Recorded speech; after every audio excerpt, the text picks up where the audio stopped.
Welcome to B School Weekly. And so the plan here is to just bring you into our world once a week, or go through something in real time that's happening in real estate, in just society with the craziness in the pandemic and how it's impacting our real estate members, their businesses. What are we coaching on? Just to bring you into our world a little bit every week and add value consistently to a community that it's hard being a real estate agent or being a team leader, and I want to make it easier for your journey. Today, I want to talk about shifting your marketing and what I've done to shift our marketing over the last 3-4 years and why we've done it.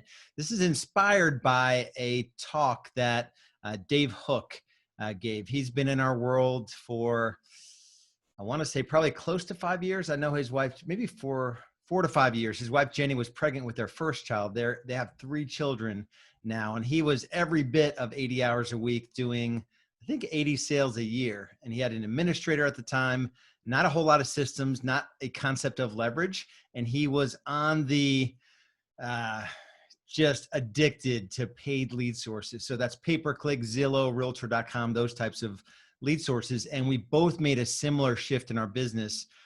He did, I think, about 2.5 million GCI last year, out of production for a couple of years. He wanted to get out of production, and he focuses mainly in his business now on marketing, a different type of marketing. So there's a few things you need to do if you're going to make the shift away from those addictive lead sources that I promise you, the folks that are getting in between you and your clients, buyers and sellers, they're not out for your best interest, and you need to figure out a different way to market yourself if you're going to win this game of real estate business in the long term. And I'm talking business versus just being an agent, right? Real Estate B School is all about making that shift from agent to owner. And so the first thing is that you must start tracking your business, your sources of business, where the business comes from. So if you're paying for lead sources, that's okay to a certain extent. In some markets, those paid lead sources are still producing. Most markets, though, those lead sources won't fit in an economic model if you're looking to scale your business. You need to be on top of your tracking. So that includes lead sources, set, met, signed, all of that. Deeper conversation, I just want to throw it out there. If numbers scare you, there's an easy way to do it. Second thing here is that you have to have a Clients for Life program, and you have to be active in social media. It's okay to spend money on a lead if you have a way to generate future business from that lead source. And for us, it's our Clients for Life program. It's a low dollar, super high return way that we just keep in touch with folks that have been in our world and they have appreciated the service we provided to them. And then the second part of that 1-2 punch is social media. Not social media just for the sake of being social and putting stuff out into the world, like a lot of real estate agents do. Very intentional social media touch points to add value to the folks that already know, like, and trust you. So that could be a broader sphere of local folks that you know, and definitely people that are already in your Clients for Life program, people that are already have used your services. So that's number 2. Number 3, this is the biggest game changer in business in any industry right now, is a shift to client care. Not just any client care, but really over the top, emotionally driven, wow type service with your client care. This is where business gets fun. It's your ability to just knock the socks off your clients. And the fun part about this is that you could look at other industries for inspiration. If you shop at Nordstrom, if you've ever been to Disney, if you have been to like a Top Golf, which in our market is like the 22nd century golf driving range, right? If you've been to a Lifetime Fitness, that's like the Taj Mahal of workout facilities. It has spa and it has a cafe and it has tennis courts, a resort style pool. You know, when have you received an excellent experience on an airplane versus a not so excellent experience on an airplane? I believe in real estate, if you're not going to be marginalized and thrown to the side, you need to provide a service that's unlike any experience your buyers and sellers can receive anywhere in any industry. And so we have a local amusement park here called Carowinds, and I contrast a Carowinds to a Disney or Universal Studios. right? They're not even in the same ballpark. And I'm willing to pay, I think it's at least twice the ticket price and probably twice the concession prices inside Disney or Universal Studios than my local amusement park. And then contrast that to like the county fair, the guys that pull in their like 18-wheel trucks and the rides are like in trailers, right? It's just not the same thing as Disney. So start thinking that way, no matter what size business you are right now. Start thinking in those terms. That's what really gets fun. And then after you put tracking in place, after you have a CFL, Clients for Life program, after you have a deliberate, intentional social media program, after you're elevating your client care, then you need to start cutting non-productive lead sources. So we never cut anything out until you're at the point where you can afford to cut those lead sources, right? I'm not going to tell you to cut out, Zillow if that's your only way that you're making money.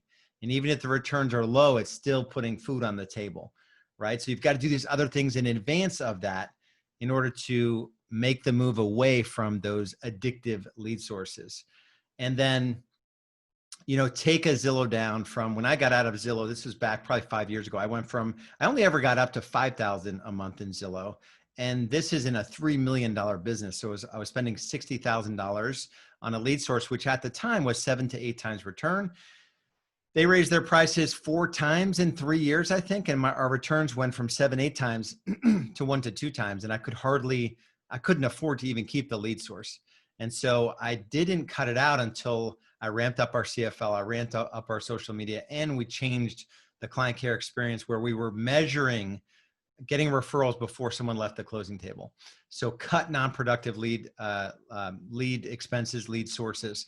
The last part here is to have faith and just commit to a long game in business.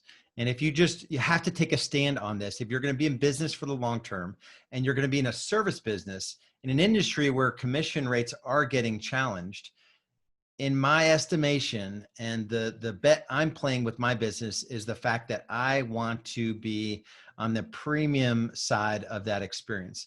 I want to be able to charge more than the average real estate agent just getting out of real estate school, right? So you have to have faith in this process. It's a long-term play. There's nothing easy or sort of magic button about this, right? This is not the Staples easy button. This is, I'm going to commit to this thing long-term. And when I look at our most successful members, taking Dave Hook as an example, he's in Central PA, 200,000 average price point.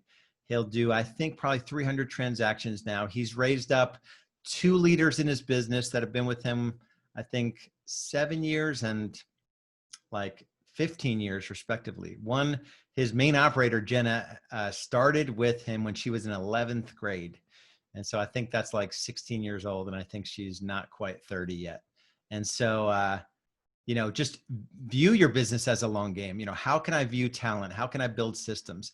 How can I shift my mindset around where I can generate business and look at other businesses in other industries as inspiration?